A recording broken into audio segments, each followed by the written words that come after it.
All right, this is what's considered a standard demographic profile. Children at the bottom, young adults, mature adults, retirees at the top, men on one side, women on another. This is what most of the world looked like before the industrialization wave that occurred after World War II. But with globalization, this all changed because it used to be that we all lived on farms and you would have as many kids as you could put up with because they were free labor. Well, as many kids as you could put up with plus one, because that's how you find out it's too many kids. But when you take an industrial job, which international trade made possible, those were all in the cities. And as you move off the farm and into the cities, you have fewer of them because kids go from being a free source of labor to a massive expense and headache. And over the ages, the Korean demographic has shifted to this. The whole world has gone with the Koreans, starting from different points, going at different paces, but this has changed the economic structure of the world, because when you're a young system like this, it's all about raising kids and buying homes and buying cars and going to college. Young people do all of the spending in a modern economic system. That tends to make it very inflationary. But an older system like this, it's all about the high value added workers who are doing everything they can to save for retirement. They've got decades of work experience, their incomes are high, their kids have moved out, so their expenses are low, and they're generating a lot of spare capital for whatever they need to do. What is going on right now is the world is changing from this to whatever is next. This was always the decade when a huge chunk of the world's advanced economies were going to age from this structure like Korea's today into the next structure, which is one where we have more and more retired people, where that bulge that has defined economic existence going back to the 50s moves into a non-economically viable state.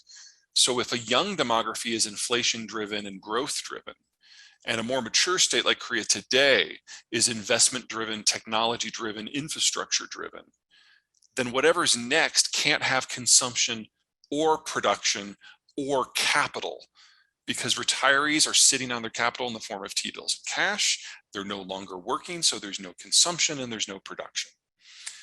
We all make that shift at different times, but for most of the advanced world, this is the decade it all goes down. Give you an idea of what the neighborhood looks like.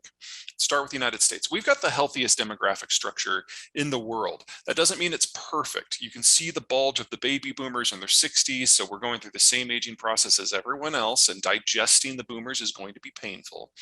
But we also have the millennials down below, who are rounding out the labor force in a way that is allowing us to have a more inflation-driven system as opposed to deflation. You'll also notice that there's that big gap in the roughly 5 to 10-year-olds. That is a mix of two things, or three things. Number one, that's the Gen Xers kids. Small generation generates a small generation. Number two, it's the aftermath of the 2008 financial crisis. When people aren't sure of their prospects, they tend to have fewer kids. And third, it's the millennials doing everything that everyone has ever done before them, just with a 6-year delay. And so that was kind of the bottoming out of the birth rate.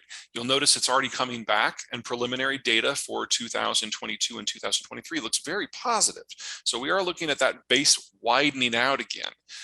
But these shifts, these ins and outs of the demographic structures, they're actually going to be the single biggest factor that is shaping the labor force, our capital markets, and our economic structure for the next 50 years. And that shouldn't be a surprise to anyone, because that's how it's been so far. The same holds true in Japan. On the whole, demographics shape destiny. But here it's just that the birth rate has been so low for so long, they're well past the point of any sort of demographic regeneration. About all I can say that's positive for Japan is they've seen this coming and they've done some planning.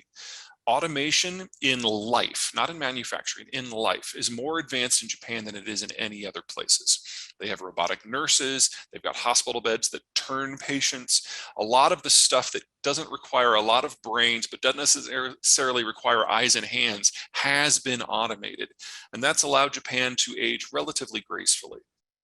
In addition, the Japanese, while they can't accept migrants because they have such a firm sense of culture, They have been able to expand spending on things like childcare and healthcare to encourage young families to have more children. It's met with some success. And so Japan, while it is still the oldest demographic structure on Earth today, it's no longer the most rapidly aging. It's still in the top 10, don't get carried away. But Thailand, Korea, China, and Germany and Italy are all aging faster, which brings us to Germany. This was always going to be Germany's last decade as an industrial power. They're aging too fast. They missed the point to turn the demographic ship of state 40 years ago. And they just haven't had much luck with immigration. In the 90s, they were able to bring in roughly 1 million people from the former Yugoslavia. That helped. And then about 10 years ago, they brought in about 1 million people from Syria. The problem with the Syrian refugees, once you move past the cultural disconnect, is that these people were unskilled labor, and they were 85% male. They didn't bring their families with them. And so it's a shot in the arm, yes, but it's no assistance for long-term demographic regeneration. There is a hope, perhaps, that they'll be able to pick up about 1 million Ukrainian refugees who are relatively highly skilled. It would be an easier carry to culturally integrate them. But at this point, the demographic decline is so far advanced that by 2030, the Germans will no longer have the workforce that's necessary to do the things that we associate with Germany. And that assumes nothing else goes wrong. Nothing with Euro, nothing with relations with the United States in terms of trade, nothing with the Russians in terms of energy.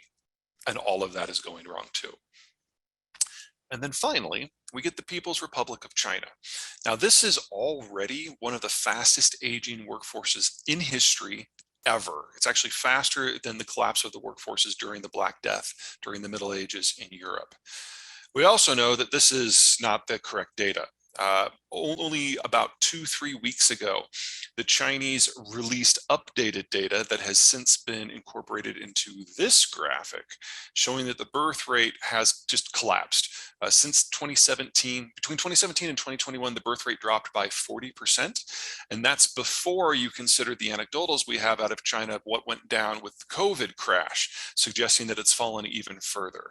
So we're already in a situation where we have roughly half as many children as children 5 and under as we have children aged 10 to 15, which is well past terminal. It was already past terminal, but this is, you're looking at ethnic dissolution here with this sort of trend. And that assumes this data is accurate. The Shanghai Academy of Sciences is publicly trying to stir up discussion about how, because of the one-child policy, people have been over-reporting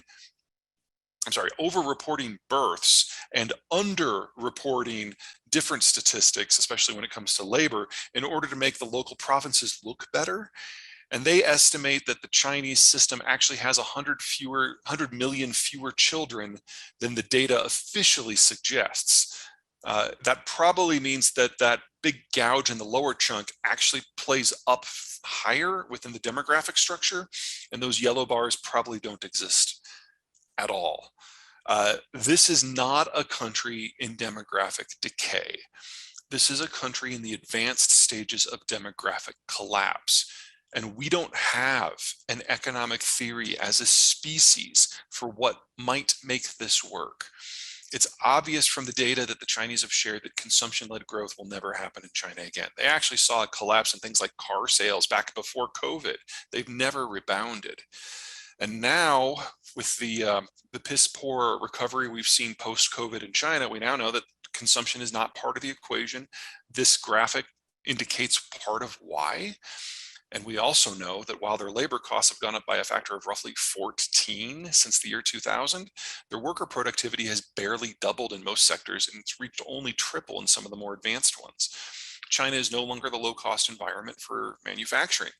It's just the place where all the industrial plant happens to be. Now, that's not nothing, but that's not enough to justify a long-term investment in the system. And every subsector that has tried to reshore out of China has discovered shorter supply chains with more effective labor, with lower energy costs, less political risk, closer to the end consumer.